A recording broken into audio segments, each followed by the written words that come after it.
Everybody, we made it back for another week of Pantry Raid comedy. So nice to see everybody. To know that you're here, ready for another show of hot jokes and hot snacks. It is so exciting. So, I'm ready to go. I have my snack, which was long debated over, cherry pie Larabar, taking my meds. Everything's done, which means my alarm's not going to go off and say, hey, take your medication. I already did it.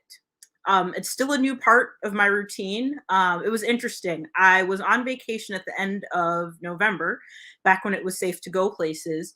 And 2 of those days were in Iceland, spent like 3 hours a day in hot springs, which is the most relaxing thing. And as a naturally anxious person, it is the least anxious I have felt probably since I was like 8 years old. It was amazing. So naturally, the only thing I then got anxious about was how am I going to replicate this in my schedule? How am I going to find a way to feel this calm? How am I going to build this experience and this feeling back into my world? And the United States and its pharmaceutical system decided Lexapro will get that done for you. And it's not exactly the same, as you might imagine. I went through all the regular side effects that you normally deal with. Is you're nauseous for 2 weeks. It just feels like you're seasick walking through regular life. Your brain gets a little bit foggy and it's really hard to remember stuff. But then the thing that they throw off that it's not supposed to bother you at all is that you'll get a decrease in sex drive, which is difficult because for me it's helpful, right? Because like being in the dating world, sometimes you need a little bit of an assist there. So I'm less anxious about making the approach and then too dry to enjoy it. So that part I don't love, but I suppose it's part of the experience. But at the same time, it was kind of necessary because we had run out of the antidepressant that I was using before, which is to say that while I was gone, we had the season finale of Great British Baking Show, which means I had no more lovely English baking to watch to calm myself down. That was the go-to product, and we ran out of it. Last season, when that happened, there was a whole bunch of scrambling. Like, what are you going to do? Where else are you going to find that kind of like good calm of nice people making nice things and being nice to each other? Now, British Baking Show is part of a licensed product, which means other countries have their own version of it. So through methods that I'm going to call gently legal, I found access to those other countries' versions of it. And it was comforting because you knew exactly what you were getting into. So I started with the Canadian ones. I was born in Canada, felt like home, and it was exactly what you expect it to be. It is the nicest people in the world, somehow even nicer than British people, getting feedback that is so polite, it is practically unhelpful. And then, of course, whoever gets picked as star baker, they don't believe it. They are shocked. They are appalled that it has happened to them. And there's this moment of, oh my gosh, me? Really? I can't believe it. This week with what I made, just the humblest people in the world. I could watch that on a loop for like 25 minutes. The serotonin hit that gave me was beautiful. So naturally, I watched all of that too fast and ran out far more quickly than I expected. So then I had to figure out, all right, well, what do I do next? So turns out there are African versions as well. Is the Kenyan Bake Off and there's South African Bake Off, which was interesting to me for a couple reasons. One, there isn't really a baking tradition in Africa the way there is in other countries on other continents. But like more to the point, the last time the British went to Africa and were like, hey, there's this thing that we're doing. You're going to participate in this as well. It didn't go great. Like, yes, they got a tea tradition, but I would argue they lost a great deal more, right? So even with all of that, I was like, all right, let's see what this is about. And I watched the South African one, and it is comforting in a totally different way, but exactly what I needed as well. First of all, they have 5 hours to do a signature, and no one is ready on time, which we're going to call it multicultural standard time, but suffice to say that was the way that we lived in my house. Like I remember every year for Thanksgiving, we would go to my neighbor's house and we're supposed to be there at 1. My dad would start getting ready at like 12:55. So like that was that in that baking experience. It was exactly what you expected it to be. And yeah, it was just wildly comforting in a way that I didn't expect. So now that I'm out, thankfully we have a pharmaceutical solution it's not the same as having bakers baking beautiful things, but it'll get the job done for the time being. So that's where we are on this Sunday night, getting ready to do some food takes, some great jokes with people that I am so excited to have brought together. And we're going to start with Alexa. So Alexa has done a good bit of sketch comedy. She has done a recurring show called Play Something Funny, Alexa. And we used to work together. I used to be her boss. I did not require her to be here. I am no longer paying her, so she showed up on her own accord. But here she is. Alexa, how are you doing?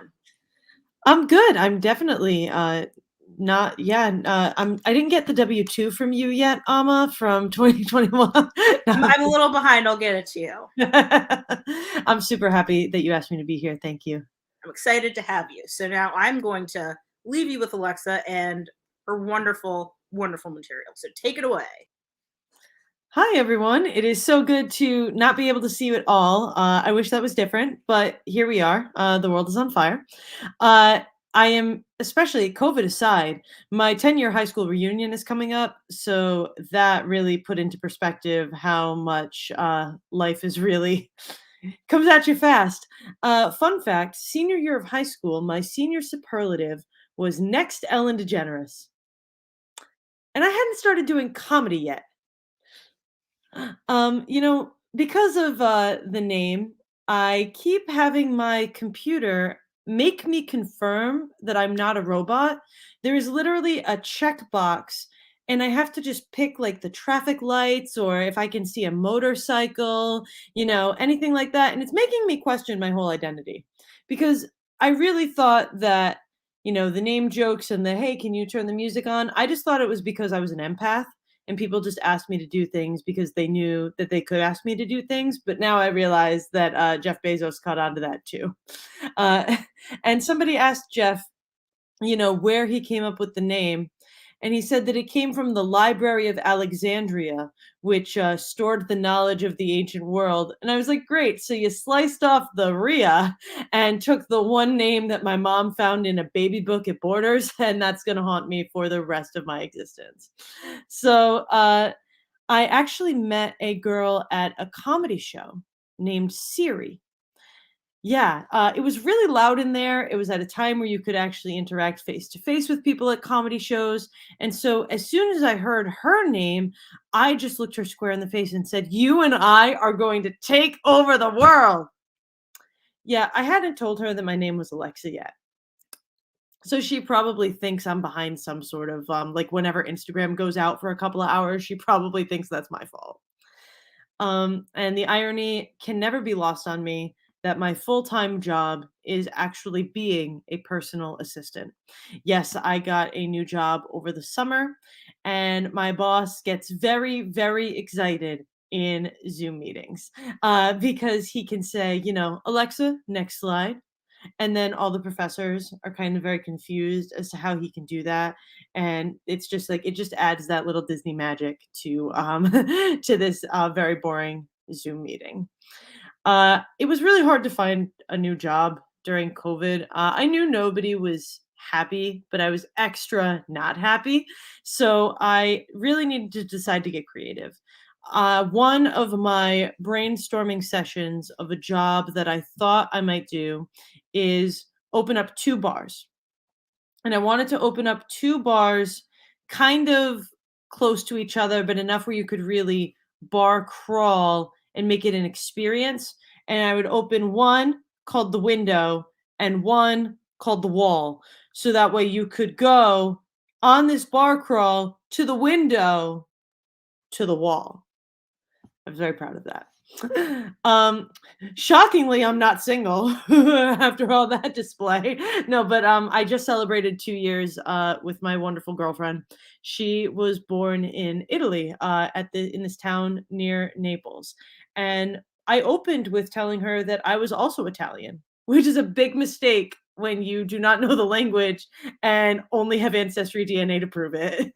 But my family is very gung-ho. Italian American. And like I said, that American is the very specific. You need to keep that there. You need to keep the hyphenated.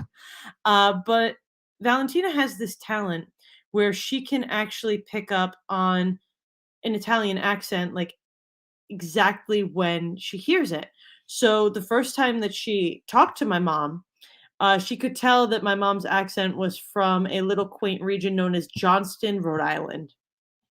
And to paint you a little picture, Johnston is actually where Jersey Shore's very own Pauly D is from.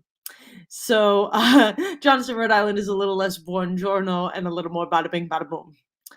Yeah, but fun fact, the town that I went to school in and I grew up in for a few years was actually voted the second most Italian town in all of the United States. We got beat by New Jersey, the state. We got beat by the state of New Jersey. And I'm trying to learn the language. It's easier for me to read it now, but to actually be conversational is difficult. So I downloaded Babbel, and Babbel turns out to be condescension veiled as learning. So at least it's the Italian American way. Um, I think that fall in love with your best friend is very heterosexual advice, because if a guy professes his love to his female best friend, it was like written in the stars. But if I profess my love to my female best friend, I ruined the slumber party. I was very excited to think about my, 10-year reunion, only in the fact that I think so many people love being right about things. So I feel like when I go back there and am myself, that, at least they'll be like, huh, I didn't do much right over the last 10 years, but at least my gut is right, like I can really help someone figure out their gaydar. And growing up in the closet, or I thought being in the closet was tough. I went to school with the same 27 kids for 10 years. And one of the bullies used to tell me that I should wear my uniform pants more like a girl. And that was super confusing because we all had to wear boys' pants. It was a Donnelly's uniform. I'll never forget when I was 13, a sixth grader looked me up and down and called me a lesbian. And so I was a pretty shy and anxious kid back then, but my stream of consciousness sounded a lot like Chandler Bing. And so I could hear my inner voice screaming, I'm sure you're right, but why? Like, you're telling me that the guy I went to prom with is using the lyrics to She Will Be Loved to express his emotions, and I am the lesbian in this situation? This is one of the many reasons I can't relate to the lesbian pride flag. It's too pink. Because if I wore a lot of pink, I don't think anybody would have pegged me as gay. They probably still would have. But, my lesbian pride flag will always be the pennant from when the Patriots won Super Bowl 38. That was a big one for me. My first crush was Tom Brady. And I really tried with him. I really tried. But just like Tom did with the Patriots, I realized it wasn't where I was going to end up, and I needed to go in my own direction. The difference is a lot of people were sad about when Tom did that. So we had a lot of Olympics this past year, which was one of the things with being inside that I was really excited to watch. And so while some people have gold medals, I have a gold star. I am a gold star gay. And for any of the allies tuning in, that means I've never had a dick in me. Well, at least until very recently. I do have some explaining to do, considering I have been in that 2-year relationship. New job means new doctors, and new doctors, with my health insurance, I had to get a new gynecologist. And my gynecologist's name is Dr. Dick. So I really wish I was joking, but life like I said at the beginning, life comes at you fast. I am Alexa Albanese. I hope I did not make too many houses go off with the sounds of the Amazon devices, but please separate us, and it's great to see you. Oh man, Dr. Dick. It's true. As a gynecologist, I didn't change it.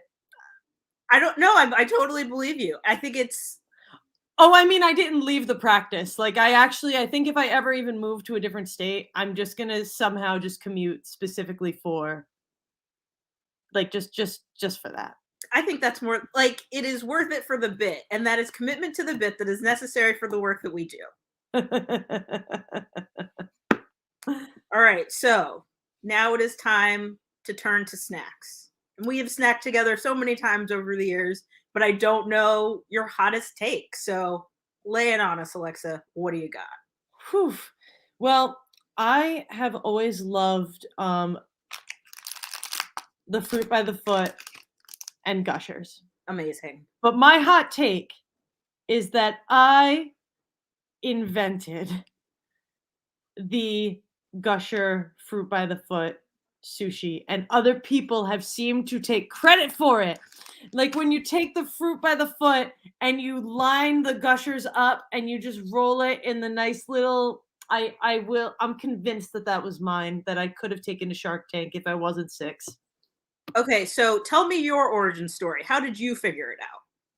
You know, I think I was just fortunate that, the variety packs existed. And so my mom would just throw probably one thinking it would be morning snack and one afternoon snack or something to that effect. But I absolutely combined them. And so I just laid it out. And I think in Disney World, they did something like that, but like had a Rice Krispie treat involved, or like they use Swedish fish and Rice Krispie treats. That's what they did. Yeah. And so I combined these, did the little roll up, had the texture moving around like that. That's really it. It's not that fancy, but But still, like, I feel like if the credit is due, like, I am looking forward to that biopic where you have to, like, take it to court and there's, like, your lawyer's like, no, we're positive that she had. Like, I want to watch that movie. Even if it's a short, even if it's not that long of a story. Like, I want to see that play out. you can see me open the doors to the locked courthouse. And that's going to be the movie. They're just like, we're not arguing it. And then you have to go home. And then it'll be more like a TikTok. Like, but nevertheless, if it was you that invented it, you were quite the innovator. I'm a big fan of your work. oh, thank you, Amma. And Alice, you're right. It does sound wrong, but I know, Amma, you are a fan of you're a Disney fan by heart. Oh, big time. I am a Disney adult. One of the worst. Yeah. I never want to, for some people get very, by that term. Like, I'm not a Disney adult. I just love Disney and I'm an adult. And I'm like, I don't get why this is an insult to you. Words mean things. I'm a Disney adult. Like, there's no getting away from it. But when the Magic Kingdom or the California Grill does something, then it actually did taste pretty good. Did you ever have that at Disney? Mm-mm. One day I'll make it happen. If Florida gets their shit together, I'll go figure it out. Right. But in the meantime, we get to chat about it. So, Alexa, I'm so glad that you came. Thank you so much for being here. Thanks, everyone. All right. So, one food takedown, the original inventor of the Gusher Fruit by the Foot sushi, right here on this little show. It's an honor. I love it. So now we're going to bring Marcela. And Marcela, I met at the Black Women in Comedy Festival. She also hosts a show called Feel the News that is a combination news criticism show and stand-up show. I got to do it in December, again, back when we were allowed out. And it is always a pleasure to get to see her. So, Marcela, thank you so much for being here. How are things? Thank you for having me. Things are okay. I mean, I'm not gonna lie. It has been a little nice being stuck inside because that means I don't have to like engage or do anything. I'm enjoying one of that those part of it too. terrible people. Yeah. It is like I keep seeing all of those memes of like people who have avoided COVID, and it's always people that are moving very quickly or dodging a lot of things. And I'm like, I'm not doing it that way. I'm just sitting still over there. Yeah, and exactly. Just at home on my couch eating. I don't know, watching like, TV. Exactly. I'm like, you're doing too much work. Just be still, and it can't catch you. Yeah. Yeah. Just spiral every day on your couch by yourself. That takes a lot of time, and you just like spiral about how the world is bad, and then you just sit there, and you don't have to go outside. You experience it in your head. Mental spiraling, physical stillness. That's the move. Yes. All right, take it away. I'm going to drop out for a minute. Let you do your thing. Oh, thank you, Amma. Thank you so much for having me. Hi, everybody. So my name is Marcela Onyango, and I will say My favorite thing about quarantine, other than like obviously being stuck at home, is not having people constantly mispronounce my name. My last name is Onyango, and sometimes people say Onyango, which you know what is fine. I totally get it. Tomato, tomato. The one pronunciation that I can never get is Oyango. Like that doesn't make any sense to me because do you pronounce Grand Canyon Grand Cayon? Yeah, I never get that at all. So yeah, that's a little bit about me. But I'm also a vegan. Because being a Black person isn't hard enough. And just a little bit more about me is that I'm also an immigrant, and people always ask me where I'm originally from. And so I've recently just started telling people that I am from Wakanda. I mostly do that because Wakanda is the only country in Africa that most people know, but I'm actually from Kenya, which is a non-fictional country in Africa. And like when I was growing up in Kenya, I used to think that my mother's sweet, endearing nickname for me was Satan. So Satan means Satan in my language. Like every single time my mother would catch me doing something truly awful, she would just yell out Satan. But I later found out that she actually wasn't calling me Satan. She was just trying to perform an exorcism. And her exorcisms worked. Like my mom was so great at exorcisms that she could have been the Pope of the Catholic Church if the Catholic Church knew that women were people too. When I make that joke in public, I usually get like a lot of groans, which is always super interesting to me because that's not the worst thing I could say about the Catholic Church, right? Like I feel like I would get a whole lot worse. But I moved from Texas to Kenya when I was 12 years old. And adjusting to life in Texas was honestly really difficult for me because the only thing that the Texans and I had in common is that I also had no knowledge of American history.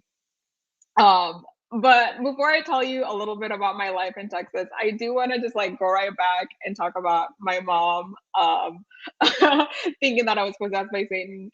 At first, I thought it was like super sweet that my mother chose to believe that I was possessed by Satan instead of just like admitting that her little girl was a little shit. But looking back now, I do think that my mother was right. I think there are moments that definitely lead me to believe that I was possessed by Satan. Like there was this time that I was hanging out with my nanny in Nairobi. Nairobi is the capital of Kenya, for those of you who don't know. But I also had like multiple nannies, and none of them ever lasted more than 2 weeks because apparently nobody wants to babysit Satan's vessel. But yeah, so I was hanging out with my nanny, and I remember for the very first time noticing my neighbor's like beautiful garden. And it was like so lovely. And then this thought just took over me and took over my body and was like, I must destroy this. So I went into my neighbor's garden and just like started plucking everything out, like throwing things away. And I guess I must have been so loud because my neighbor's daughter, Karen, opened the door. And it's very fitting that this girl's name was Karen because Karen was a snitch who snitched on me. I mean, honestly, her name was Karen. I'm not making this up just for the bet. I guess I just want y'all to know that there's a Black woman out there named Karen appropriating white culture. But just like going back to Texas, moving back to Texas. When I moved to Texas, like life was hard because didn't have a lot with common in Texas. And the other thing is that none of the kids in Texas wanted to be my friend. Like none of the kids in Texas wanted to be my friend. And I think one of the reasons why the kids in Texas really didn't like me is because I told them that I was a communist. And I remember these kids would come up to me and they'd be like, oh my God, Marcela, how can you be a communist? Don't you know the free markets are God's will? And so I would just look at these kids straight in the eyes and tell them, listen, comrades, first of all, God is dead. If you'd have read Nietzsche, you would have known that. Second of all, have you seen pictures of Che Guevara? That man is one sexy communist. He's the reason why I'm a communist. And for those of you who don't know who Che Guevara is, he was just like a younger, better looking version of Bernie Sanders. Yeah, so that was like middle school. And then when I got to high school, when I lived in Texas, I had two goals. One was to make the debate team, and the other one was to lose my virginity. I made the debate team. What I didn't know is that making the debate team would make it really hard for me to lose my virginity. And that's how I learned that teenage boys are not interested in dating a teenage girl who's been trained to win arguments. They're just not interested at all. And that's how I also realized why my mother never told me not to have sex when I went to high school. Like, I'm pretty sure the reason why my mother never told me not to have sex when I went to high school is because after I told her, hey, mom, I want to join the debate team, she was like, yep, that's going to take care of itself. And it did. It did take care of itself. So, like, I was also like a teenage girl who was afraid of the dark. Lucky for me, another reason why boys would really want to get with me. I was afraid of the dark. And so my mother got me this Hello Kitty nightlight. It was long, it was thick, and it was shaped like a rocket. And I figured that since no one would, like, make love to me, I would just start fucking my Hello Kitty nightlight. Y'all, I honestly don't know if my mother knew what she was doing, but I can honestly tell every single one of you out there that my mother got me my very first dildo. What a sweet mom, right? But yeah, I was in the debate team, I was a mathlete, and I was in marching band. Yep, I was really trying not to get fucked. I was really trying not to get fucked, and it was working. The sad thing is, like, when I was in marching band, I played the trombone, and I was so bad at it. Y'all, I was so bad at marching band that I was pretty much risking my sex life for no reason. Like, I don't know if y'all know a lot about marching band, but when you're in marching band, you're supposed to like march and like play at the same time. But I just like marched, but I didn't play. I pretended to play by moving my slide back and forth.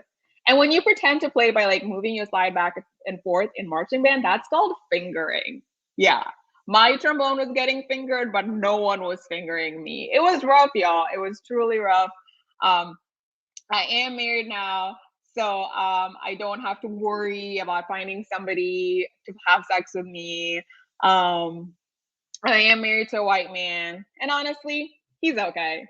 No, he's actually pretty great. He's the only reason why I'm still alive. No, truly, seriously.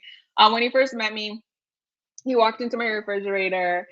He did not walk into my refrigerator. Wouldn't that be funny if he like just came in and like walked into my refrigerator? No, when he first met me, he came to my apartment, opened my refrigerator, and the only two items in there was a bottle of ketchup and a bottle of tequila. And he was like, "So what do you eat?" And I was like, "Well, I just drink hot chocolate during the day." And I'm pretty sure that's when he decided to marry me. He was like, I have to marry this Black person and take care of them because if I don't, they're going to die and that'll make me a racist. So yeah, I guess that's why we're married. And like a lot of people always ask me, hey, do your parents like have an issue with like you marrying like a white man? And they didn't. My family was just happy that I found somebody to cook for me. And yes, all my family assumed that this white man could cook because all the chefs on television are white men. They would just like add the salt when he's not looking, and you will have a perfect relationship because white people also don't salt their food. Just like one more thing to leave you with is I don't know if y'all have heard about Goop, but Goop is like this website for like rich people, and that sells like these $60 eggs that you can stick up your vagina. Like these eggs don't do anything for you. Like they don't give you an orgasm or anything, and rich people are still buying these eggs. That's just proof to me that rich people deserve to, like, it should be perfectly legal for you to walk into a rich person's house and take whatever the fuck you want. I just think that if you have more than $60 to spend on something that goes up your vagina and doesn't give you an orgasm, you deserve to have nothing. That's because orgasms for people with vaginas are rare. I would say orgasms for people with vaginas are a lot like diamonds in the sense that both things are readily available in nature, but men made them rare. Sorry to break it to you, but diamonds are not rare. A dude named De Beers made them rare. Just like a dude named Chad made orgasms for his girlfriend rare. And that is all I have to say today. Thank you. Oh, amazing. Marcela, I just need to draw this comment to your attention. Like, we should just throw out some white smoke right now and just be like, the decision has been made. Yeah, I should be Pope because I'm gonna like make everything okay by God. It's okay for you to have multiple partners. It's okay for you to have sex with everybody. It's okay for you to do drugs. Make me a Pope. Exactly, like be in charge. I mean, I don't want to be in charge, but like I just want to enable people to like live their best lives. You know what I mean? I love it. I love that. I think you're perfectly capable of it. So to that end, from a food perspective, how are you bringing that to the table? What food take do you wish to share with us for the good of the group? I don't have a food take as much as like I'm gonna say this as a white person. I discovered something at Whole Foods yesterday. Like I made a discovery of something that already existed and said that I discovered it. So I'm a vegan and I have not been able to have mochi for like the longest time. And I found these vegan mochis at Whole Foods because my husband's cousin got him a $100 gift card to Whole Foods. So we just went to Whole Foods to buy a lot of snacks. But yeah, vegan mochi, chocolate thing. These are like the best because they're usually like you can't find them in Nine Dairy. It's just like a frozen. It's like wrapped in rice dough, and like the inside is like ice cream. But in this case, it's like a frozen dessert. It surprises me that they haven't done more non-dairy ones up to this point. But then again, leave it to Whole Foods to fill that gap. Yeah, maybe they have. I just didn't know. But I have never been so happy. This is the greatest gift that 2022 has brought to me. And so if this is any indication of how 2022 is going to be for me, I am really excited. I mean, I'm into it. It's a good discovery. It happened like within the first week of the year. So like, 2022, let's move forward with that energy. That'd be super duper. Yes, I would love that. If I can just like discover more things that make me happy, maybe I'll discover enlightenment or how to like live without working. Like anything is possible, I feel at this point because of this. Also, I had to take them out because I was scared that they were going to defrost. So I just like brought the box and like put them in the freezer. All things are possible through vegan mochi, which strengthens us all. There it is. All right. Marcela, thank you so much for being here. Always a pleasure to see you. And hopefully we can do it face-to-face relatively soon without the threat of death. I would so love that. Thank you so much for having me, Amma. This has been so fun. My pleasure. All right. So next up, we have Ryan James. Now, Ryan James is nearly unfindable on the internet, so I can't really link you to other stuff that he does. But we met in a comedy workshop about a year ago. I think it is almost a year ago. It's our anniversary. Happy anniversary, Ryan James. Anniversary and Happy New Year. Thank you. What a pleasure. But he is hilarious and so funny, and I can't wait for you to laugh along with him. So I'm going to drop out and let you do your thing. Hello, everyone. Very excited to be here. Very, very happy New Year. Everyone is feeling good. It's just nice to hear people laugh. So when my dad died, I was feeling lost and very sad. And, I was clinging to whatever I could find. And I was thinking to myself, in the Disney movies, like the dad character often drops down some advice. So Mufasa says to Simba, everything the light touches, yada, yada, yada. And I was like, that set him on his way. So what advice did my dad give to me? So I thought about it long and hard, and I remembered these pig fucking panels better fuck off. The pig cunting panels better fuck off. And I thought to myself, that explains why I have such a fear of home improvement and DIY. And my proof to this is my hands. Those are the hands of the archetypal middle-class man. They have never seen any hard work. They have never seen any construction. A newborn baby, fresh out of the womb, would curl away in embarrassment at the womb-worn talons it had on the end of its hand if it had to shake hands with me. That's how embarrassing it is. Some of you might remember Curly from John Steinbeck's book of Mice and Men. Pivotal scene. You see that glove on Curly's left hand? Yeah, I seen it. Well, that glove's full of Vaseline. Vaseline? What the hell for? Well, I tell you, Curly says he's keeping that hand soft for his wife. A glove of Vaseline. My hand is softer than that.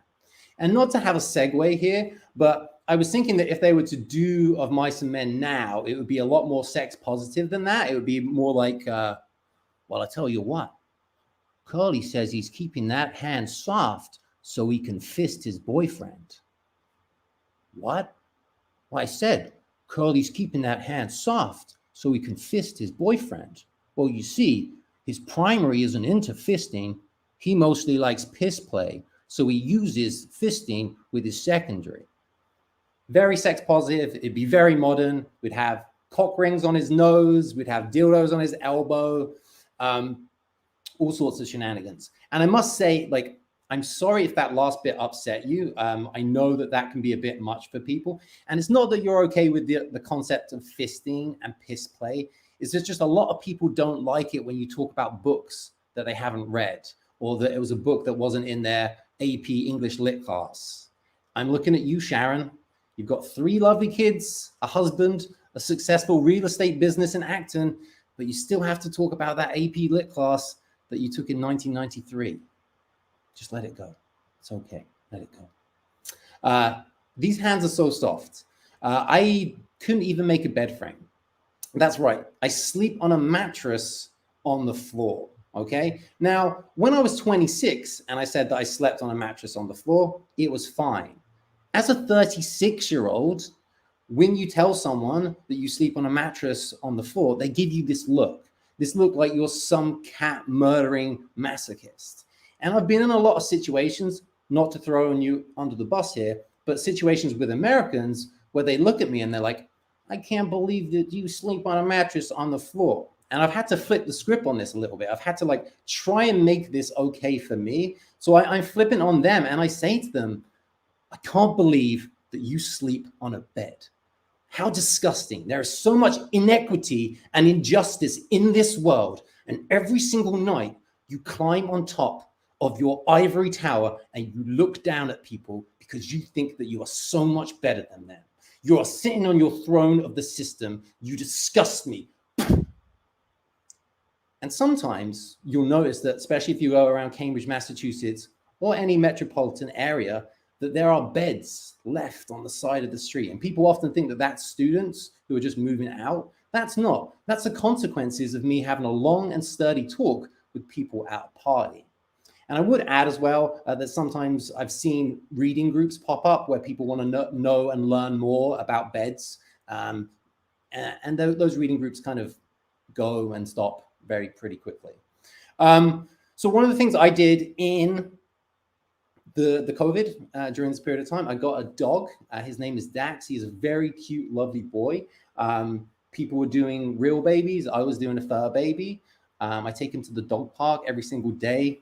There's this sweet old man called Ray at the dog park. He's like, oh, good morning. He has a dog called Foster. The trouble is that every single day, Ray calls Dax Max, Jax. He just can't get his name right. And I don't want to correct him. It's past the point of awkwardness. So I'm sat at the point now where I'm just looking at Ray and I'm like, I can't tell him. I can't tell him he's doing it wrong. He's this sweet old man.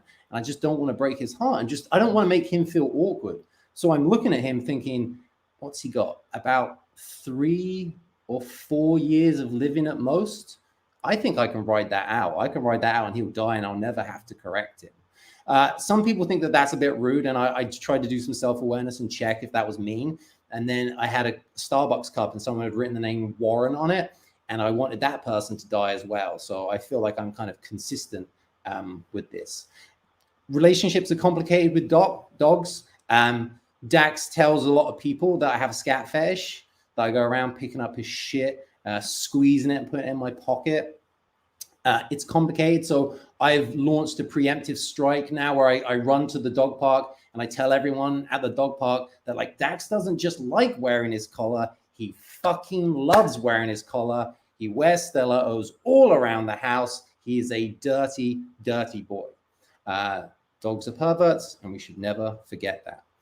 Also, I do the dog voice. I'm like, oh, you're such a good boy. You're such a good boy. And I realize that we're trying to think to ourselves that we often wonder what our dogs are saying to us. But I think to myself, like that therapist version is like, well, what am I saying to my dog? I'm like, oh, you're such a good boy. Oh, you're such a good boy. I'm like, do you love me, Dax? Do you care for me? Will anyone ever love me? Oh, did you go poopies? You go poopies. Am I a good human being? Now, like that stuff about the therapist and like thinking on that, and I know it's very in vogue right now to be like, oh, you have a therapist. That's so good. Therapists are so important. And like, I get it, but like, honestly, I think therapists are shit. Therapists are like the little kid who knows too much about the Marvel universe. He knows all the prequels. He knows all the sequels, the connecting films. He's saying to you, he's like, well, that reason that you're going to fail in your relationship is because of in the first film, when your parents didn't love you enough, you had attachment issues. And that's also because you didn't do well in school. It's like, shut up, therapist kid. I'm going to make my own life choices. I don't need you to spoil what's going to go on for me. I've had enough with it. And that might be a hot take, I know. I am reflective, like I've said. I often think a little bit about what I'm putting in my body. I was eating a lot of artisanal micro cabbages for a period of time. But then I realized I was just eating a lot of Brussels sprouts. Very, very similar. Also, I was having some baby carrots once, had a baby carrot in my mouth, and I thought to myself, wait, that's not a baby carrot, that's my ex-boyfriend's dick. Now, I know what you're thinking is like, is he shaming someone for the size of his dick? And it's like, I wouldn't do that. Not the size of the dick, not the smell of the dick. I'm talking about the taste of the dick. I wouldn't shame someone even for the sound of their dick. That's right, the sound of a dick. If you hold a pair of testicles up to your ear, you can hear the semen. Ding-a-ling-a-ling. Ding-a-ling-a-ling. Ding-a-ling-a-ling.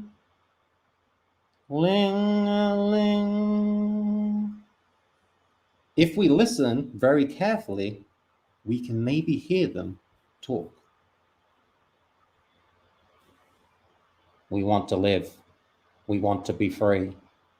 Please let us out, mate. Now, some of you may have noticed that in that last act out, I did the voice of an Australian. And that's because the scrotum is down under. Thank you very much. I've been Ryan James. Oh, right. The sound of semen never gets old. Somehow it just never gets old.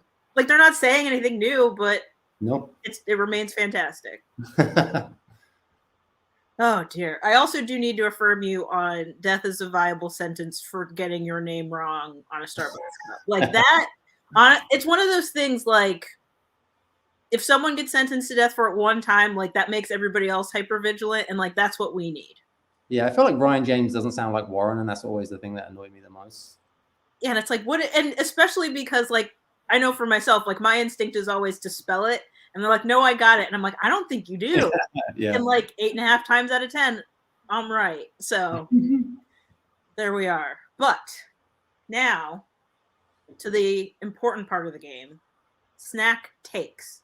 What have you got for us, Ryan James? I've been waiting for this opportunity to get something off my chest, and that's like, I'm sick to death of Americans talking about how bad English cuisine is. Because case in point, a dish that is so like amazing and so fantastic for you is green bean casserole, which like is a monstrosity to human existence. It's like a shitty soup that you put in a pan, throw some beans and put some dried onions on, and you like serve it like it's some sort of cuisine. And yet you throw shit the way of the English and say that our food is terrible, where you're putting out such tripe in front of people and saying that it's amazing. You're giving thanks for it. So I just needed to get that off my chest. I was really hoping that your take was going to be some form of cultural exchange. I'm interested that this was where it came out, but like, I'll take it. Have you ever had green bean casserole? I have. I do like it, but I also sometimes am like a trash human. But also I'm not technically American, so that's like a curiosity type thing. Yeah, it's on the outside in. I've had it a couple of times and I'm just like, why do people put this on a dinner table? This is like when you let your kids have a go at seeing what making food is like. It's like, that's what that is. It kind of is like, how did it come to be? And it's just kids grabbing cans and being like, this will work. Yeah, this will be fine. So if you had to exchange green bean casserole for something English that you're like, people should try this, what would you put in its place? Well, I'm a bit of a hypocrite because I don't actually think English food is that good. That's fair. But maybe What about a side of cauliflower cheese, which is like mac and cheese, but with cauliflower? Now, see, that seems fascinating to me. I've seen it a couple times, and I'm like, I'm surprised that hasn't made it here with all the contortions that we've put cauliflower into. Yeah, cheesy cauliflower cheese is a beautiful thing.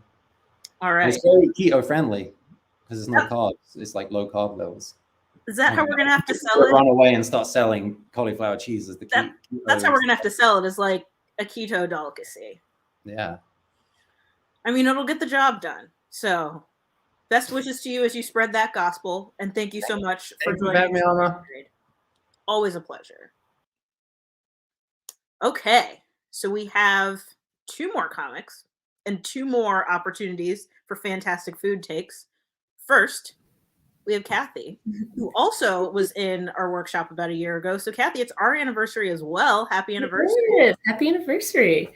Every time Ryan James talks shit about green bean casserole, I just think he needs to taste my green bean casserole. It's delicious, but that's probably what everyone thinks, and they're probably all not good. Well, I don't know, man. Like, I feel like they're all pretty similar, even when someone's like, oh, I have like a different take on it. I'm like, do you? I use fresh green beans and fresh mushrooms. There's no cans, so that's what I have going for me here. There it is. Well, we may have to make this happen. We'll do the showdown and film it as a means of follow-up. Yeah. But in the meantime, I'm going to drop out and let you do your thing. Everybody, Kathy. Hey, everybody. I was going to meditate when I was in the shower today, but then I realized that would be the perfect time for the murderers to strike. I'm no sucker. Oh yeah, meditation. Take a deep breath and close your eyes and be a sitting duck. Ugh. I noticed that a lot of car commercials lately seem to be marketing to women who hate their families. Every commercial shows like a stressed out mom taking refuge in her mid-size crossover vehicle. Like, sorry you have no support at home, but at least this Honda has Bluetooth. Like, what are these commercials going to say next? Like, this car has enough cabin space to have a complete fucking meltdown while your useless husband messes up the house. Plus, there's an automatic braking system before you do something you really regret.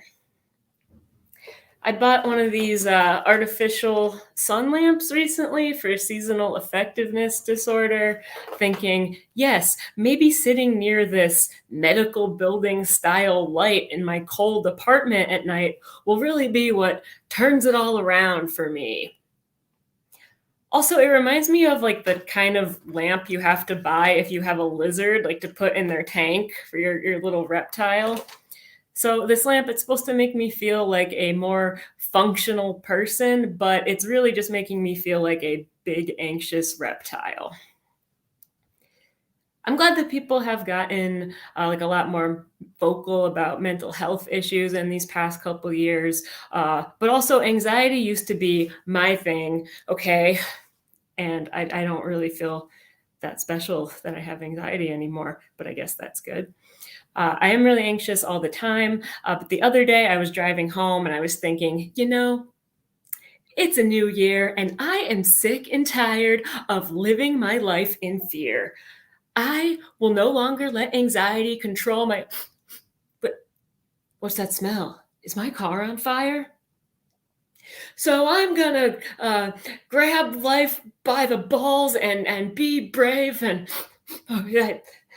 Unless I die right here alone on this road with no accomplishments to my name. Still get anxious in the car. I watch a lot of Food Network shows. I know Chopped is really popular. That's one of my favorites.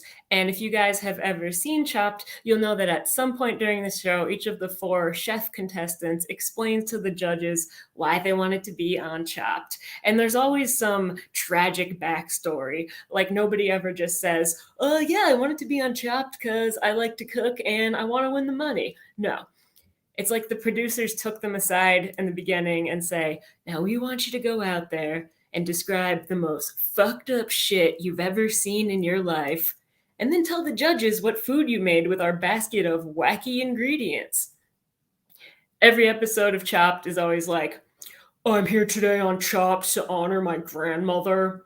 She taught me how to cook when I was a child until the day she brutally choked to death in front of me because I made the macaroons too dry. Today I have prepared for you a fillet of sea bass encrusted with Fritos topped with a fruitcake reduction. My parents are always telling me that I need to watch less Food Network, that I just have to watch The Voice. They love The Voice. They're always telling me that I need to listen to these singers on The Voice, as if I would take their music recommendations seriously when they didn't give Sum 41 a chance back in middle school. Oh yeah, like I'm just gonna go rush to check out some hyped up generic teenager from a reality show, when I remember very clearly them changing the radio to the light adult hit section every time Sum 41's Fat Lip came on back in 2001. I thought that my whole life would fall into place recently because I started drinking green smoothies. And boy, was I wrong. Everything stayed the same. The only thing that was different was that I also had to glug down a big glass of green slime each day, like some sea hag trying to fortify her powers before the big blood ritual. But I originally thought, yeah, why deal with my deep-seated fears and insecurities if I could just, like, buy a blender? It seemed to work for that guy on Yahoo Answers. Garage Rat 83. I don't know if you guys noticed, but guilt-free ice cream is having a big moment. It's everywhere. It's called guilt-free because it's like lower calorie ice cream. But whenever I see someone at the store with guilt-free ice cream in their shopping cart, I always wonder, what bad thing did they do? What do they feel so guilty about that they have to absolve their sins with Halo Top? Must have committed a pretty heinous crime to sentence yourself to a night full of subpar flavor and texture. I haven't traveled in a while, obviously because of COVID, but the last time I was at the airport, I was randomly selected for less security screening, which I didn't realize is a thing that happens. But the TSA guy must have saw me and been like, nah, this bitch over here with the glasses, who probably has an Etsy page and a thing for owls, she ain't blowing up no plane. Look at this broad. Don't bother checking her suitcase. It's probably full of ukuleles and shitty art. So the TSA agent pulled me out of the line for the invasive 3D body scanner thing and just had me walk through this rickety bare bones metal detector instead. The alarm went off, and then he just goes, it's probably just your little hair clips or something. Keep walking. I realize that is a very privileged treatment at the airport, but I wish he didn't have to make me feel like such a big wimpy loser. A lot of my middle-aged coworkers are disappointed that I don't want to have kids, which is super weird. I find it really strange when people you barely know expect you to completely change your life around to do something you've never really been interested in. That would be like if I picked a random job and then acted real condescending towards anyone else who didn't have that job. Oh, I'm glad to hear you're doing well, Sarah, but I just think you'd be so much more fulfilled as a woman if you were an accountant. I know you say you don't like spreadsheets, but it's different when they're your own. The clock is ticking, Sarah. You know that after age 35, it is much more difficult for a woman to get her CPA license. I'll pray for you. I was at the farmer's market recently, and the farmer's market has just gotten completely ridiculous. People actually get all dressed up to go buy vegetables covered in dirt. The last time I was there, I saw my coworker, Rachel. We work in an office together, but she is out there at the farmer's market wearing a denim jumpsuit and a big straw hat, as if she's actually participated in the harvest before. Rachel, you work in accounts receivable. What are you doing? I was in Worcester a couple months ago, and I was pleasantly surprised because I was walking back to where I parked my car alone at night, walking past all these groups of men hanging out outside of bars, and none of them said anything weird to me. So I was getting in my car thinking, maybe the world really has changed. And then as soon as I'm opening the door to leave, a guy flies by on a bicycle yelling, "Hey, you've got a nice fat ass." It made me feel weird. It made me feel gross. And then the insecure part of me, which is all of me, was just really worried about whether he actually meant it or not. Sitting in my car thinking, me? A nice fat ass? Don't let it go to your head, Kathy. He probably just says that to every woman he harasses in the street. All right, thanks so much, guys. Bring it back to Amma.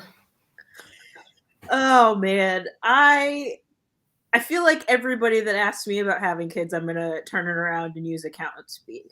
The next time someone asks, I'm just gonna say, I'd love to, but my husband and I are first cousins, so we can't. Even better. Even better. I love that. Because it's a wild thing to just ask people. It's like, oh, that's not even a little bit your business. Like, why are we doing this? It's wild. But coworkers. Yeah, it's like, no, we don't know each other like that. Like, and especially if you're not going into the office and it's like, you don't even know how tall I actually am. Like, that's a real invasive question. Yes.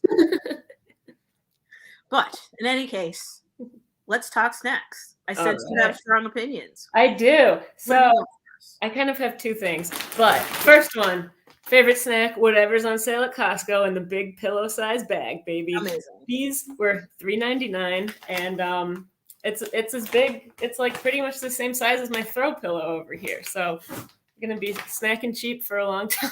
$3.99. It's not anymore. It was I look at like the monthly flyer thing before I go, and that was $3.99 last month. I don't know what's on sale this month, but you can get some like absolutely insane deals. I'm not getting sponsored by Costco. I wish.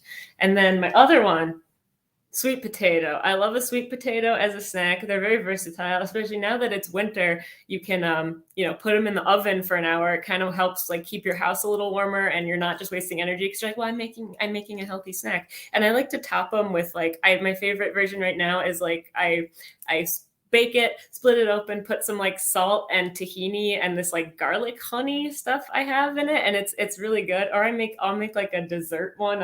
I've put like you could do peanut butter, but I'm allergic, so I do like sweet potato with like sunflower seed butter and chocolate, and it's kind of like a delicious dessert, but it's like, oh, it's a vegetable. So that's what I've been a big fan of lately. Okay, so let me just say, as someone who has been told multiple times that like she likes sweet potatoes more than is probably like normal, like I needed to hear you say that, because like for years people have been like, it's a lot to too much. Can you settle down? So like at least we have that in common. It's a great snack. And I hadn't tried it with tahini. I'm gonna have to work that into my repertoire. Oh yeah. So tahini and garlic and honey is like it. Yeah, it sounds weird, but it's really good. All right, I'm gonna try this and report back. Amazing. You got it. All right. Well, thank you so much for being here and for being so affirming in general. Like $4 bags of pretzels. Absolutely. Always a fan. Yes. All right. Thanks so much. See you later. All right. So we are at our final comic of the evening, and it is Natalie. Natalie I met over the summer at the Black Women in Comedy Festival in New York. She has since been named a writer for Black Lady Sketch Show Season 3, so I'm excited to see what words she puts into the voice of some of my favorite comedians and characters, and I'm so excited to have her here. So Natalie, thank you so much for joining us. Yeah, thanks for having me. I think I guess I'm digitally joining you from the furthest distance, I think, because I'm joining you from the DMV. Yeah, you win the award of like the crowd member that traveled the furthest to be here. So it is not an actual award, but we'll figure out a way to get something to you to commemorate it. And this is the safest way to travel right now, because everything else is just bullshit at the moment. Indeed, nothing else feels worth it. So I'm glad we were able to make this work, and I can't wait for everybody to see you. So insanely funny. So now I'm gonna give it over to you. Awesome. Well, yeah, thanks for having me, and Happy New Year to everybody who's watching. I mean, it's a happy one for me so far because I don't have to hear the song "The 12 Days of Christmas" for like a full calendar year. I heard that a fuck ton of times. I will say though that I hope that the person who was on the receiving end of all of the gifts in that song is a bird person, because after 7 swans, 6 geese, 4 calling birds, 3 French hens, 2 turtle doves, and a partridge, that house is gonna be covered in shit. Like you gave me 23 birds and 0 newspapers. That's terrorism. Like, especially with geese. Like, they're like the toddlers of the bird world because they just poop everywhere and scream at you for no reason. And I would say I don't think swans are any better, honestly, because they're just geese with better credit scores. But at least I can eat a goose. Like, I can eat a goose, I can eat a French hen. Like, I'm not eating a dove. Like, no one's eating a dove. Like, like, I could see eating a dove if I was Stephen Miller or if I approved like an $800 billion military budget. But like beyond that, that's just like fucking psychotic. But I assume most of everybody who's watching has been working from home, or hopefully has been able, to have the chance to work from home. Because I work from home, I actually have the chance to watch Jeopardy. I don't know if you got any Jeopardy fans out here. I've been watching a lot of it, especially now that Amy Schneider has been on this 22, 23 day long winning streak. And I'm always impressed by Jeopardy contestants on winning streaks that still have cool personal facts for the host, because by day 22, like, I would just be pulling down my shirt and like asking Ken Jennings, like, does this mole look weird to you? Like, it would get really personal really fast. But what I really want to know is how well she do in like a Black History Jeopardy category. And not because I think she wouldn't crush it, but because I've watched Jeopardy for so long that I know that contestants kind of treat the Black History Jeopardy category like someone who has COVID. Like, they avoid it until it's like completely isolated.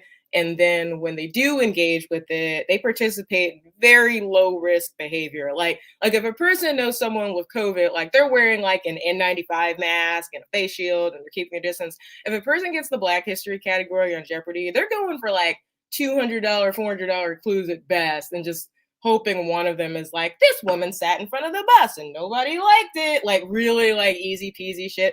But I do kind of sympathize with contestants that do avoid it, because I think they genuinely live in real fear that they're going to pick a clue that's just a picture of Ta-Nehisi Coates, and then Ken Jennings will say, for $400, say his name.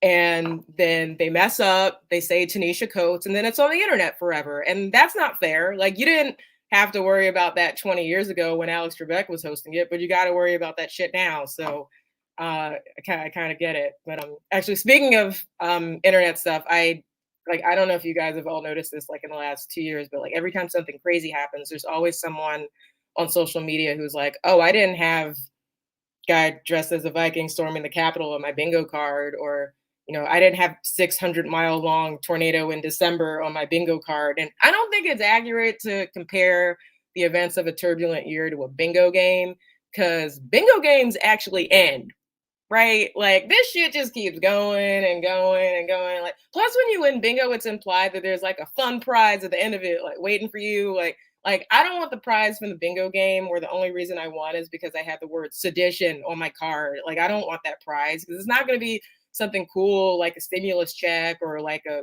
COVID test at this point. Like the person calling out the numbers is going to be like, congratulations, you just won a 4th season of Cobra Kai on Netflix because you still can't leave your fucking house. Like that's going to be the prize. Although I will say, if I did not have the My Pillow guy being a hardcore Trump supporter on any of my bingo cards, like I didn't have that. Like, I feel like the news cycle changed so much that we all never got to like fully appreciate the irony of a man who sells pillows for a living, like throwing his full support behind the one dude who was responsible for all of us losing sleep. Like, I think that's really fucked up. Like, I feel like he should have just lost his business based off of that alone. And also, My Pillows are shit, by the way. Like, I don't know if y'all know this. Like, Like the commercials dress them up to make them look like they're great, but they're not, which is what like a lot of marketing is, right? It's just one dressed up lie. Like for years, I used to watch commercials that told me that the smell of lavender was supposed to be calming and soothing. And I used to believe that until I saw a viral video of a fight breakout between two women at a Bath and Body Works. Like, I don't know if anybody's seen this video also, but I was like, oh damn, like how did you walk in looking for blood orange lotion and walk out with bloodlust instead? Like that's impressive. Like I don't really know how the fight started. I kind of just like imagine like a woman was like walking in, like trying on lotion. And then when the sales associate asked her what she smells hints of, she's like, it smells like there's a bitch in here who needs to mind her own goddamn business. I don't know. I quarantined on my own, or I've been quarantining on my own here in DC. My mom also has been doing it solo because she recently divorced my stepdad. So I have an ex-stepdad now. And if y'all are wondering if the term ex-stepdad is as sad as it sounds, it is. Because that shit doesn't even have its own section in the Hallmark aisle at CVS. And I know because I looked. And I looked because if you've ever been in the Hallmark aisle at CVS, like, you know that there are a bunch of capitalist whores who will make a greeting card for anyone and anything. Like, you know how many times I've walked through CVS and been like, wait, you don't have cards for ex-stepdads, but you have cards for retired cat aunts? Like, get the fuck out of here. Like, you have cards for former roommates now? That's a thing? Because shit, maybe I got to use that one. That would probably qualify. I don't know. I feel like for a very obvious reasons, I know that Omicron is freaking everybody out. But I do feel like we've made a lot of progress in a lot of ways that aren't vaccine related, because this time last year when my supermarket ran out of toilet paper, they started rationing napkins to 2 packs a person, which had to be really awkward for the manager at my Safeway, because at some point he had to have that team meeting with his staff, like, all right, how do we let our customers know that we know they're wiping their ass with napkins? like without telling them directly. And then like one of the coworkers was like, I know, let's ration the napkins like we're in a world war. Like they knew we weren't throwing dinner parties with those fucking napkins, but I mean, at least that doesn't happen anymore. But I did also stop doing online dating when the pandemic hit, because I did not want to deal with the bullshit. But I kind of feel though that the entire world, like the whole world, has become one big dating app where like every other country is just like swiping left in the United States, but like the only thing swiping right on us right now is climate change. And like climate change is just like sliding into our DMs saying like, you look hot, with like no sense of irony about it, like at all. But I feel like, unlike real online dating, I feel like as a country, like we can't catfish anybody. Like we can't trick other countries into believing that we're better than we are, because now the rest of the world knows we're a piece of shit. Like if the United States had online dating profile photos of California, Canada would just DM us and be like, nice try, America. We know that was on fire 3 weeks ago. Also, all of your hurricanes are named after fraternity pledge classes now. So I don't know, maybe y'all should deactivate your account, reevaluate. I don't know. I feel like I also got to get the hell off of Twitter since news is kind of shitty lately. Not just because it's toxic, but because it's super corporate too. I was on Twitter the other day when one of their promoted ads popped up in my feed, and it was for Lunchables, and it said, "Check out the new Lunchables." And by new, I just thought they were throwing in a packet of mayonnaise or something. But then I kept reading and it was like, check out the new Lunchables, now all natural. And I was like, what do you mean now it's natural? Like, what the fuck were we eating? Like, I like how they just casually dropped that we were eating people for 30 years. Like I'll concede that the meat wasn't real, but like the cheese, like that's people cheese. It's gotta be people cheese at this point. But I feel like they lied to us for so long. I just want to know like what's natural to Lunchables. Like, is it roadkill? Because we could have been calling it Impossimables this entire fucking time, which I think is a better name in my opinion. But I actually did look up the history of Lunchables for this joke. And if you guys want to know what the original name they were kicking around before they settled on Lunchables was, it was Cracker Witches. Cracker Witches. And for me, I'm just like, the next time some white lady complains that the name Karen is a slur, I'm going to be like, that could have been a lot worse. Yeah, we could have been calling you Cracker Witches this entire time. Like, and not gonna lie, if I was a white lady and somebody called me a Cracker Witch, that would hurt my feelings, like a lot. And on that food-related note, that's my set, and I'm gonna throw it back to Amma. Way to bring it back to food. That was very elegant, and I love it. Oh my gosh. And yeah, I mean, Lunchables, I mean, what is there to say? Like, what is in those? And like, we're just cool with kids eating them at like formative stages of development. And it's like, it was people and possums, and we just let them do it. Processed possum, too. Not even fresh not possum. Even, not even like natural possum, like highly processed possum. Possum preservatives, yeah. Oh gosh, my mom actually never bought those for me, which I'm actually kind of grateful for. Probably means I don't have various types of cancer just waiting to bubble up in like the next years. I mean, I know my parents were like very strict about school lunch and like stuff that we took, to the point where like I didn't know that white bread existed until like 3rd grade. Like I came home from a friend's house and was like, "Did you guys know about this?" Like genuinely, I was like, again, to the point earlier of like Columbusing it, it's like I think I just discovered something new. But there was like a year and a half where they kind of like lapsed in attention. So we got like Capri Suns and Lunchables. And I don't know what happened, but like they snapped back to attention and we're like, oh no, we gotta reel all of this back in. So it's a beautiful year and a half that was very quickly reined back in. It was a good time. But we're still here somehow. Unknown state of our organs, but we made it. Her organs are just made out of pepperoni at this point. Pretty much. Just like lightly cured. All of it. Huge if true. All right, so food takes.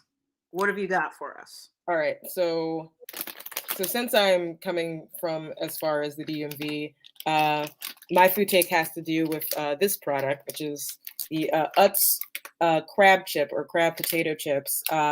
I'm not like, I will admit, I'm not like a huge snack person, but this is probably my favorite potato chip on earth. Like, I don't know if they have like a lot of Utz stuff in like Boston, but it's like kind of like a Baltimore treat. And it's covered in Old Bay seasoning, which if nobody knows what that is, like almost every Marylander has like a canister in their house like this.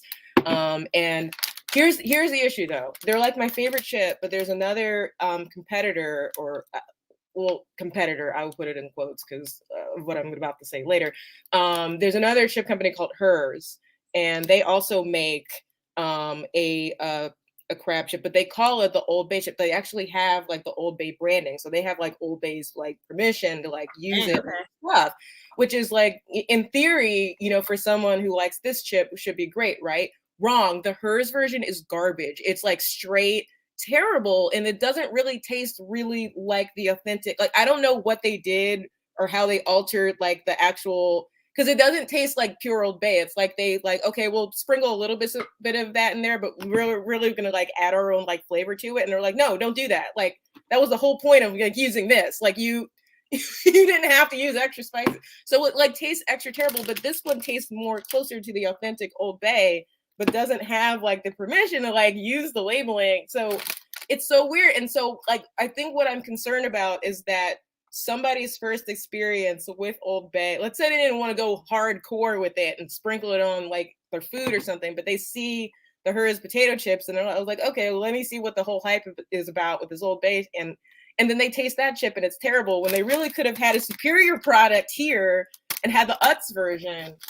You can tell I'm like very, very passionate about this. I'm like that's the kind of fervor I want people coming with for this. Is like, what snack do you feel like you need to talk about and you don't have another venue? So I'm glad that you're coming with that kind of energy. That's what this is for.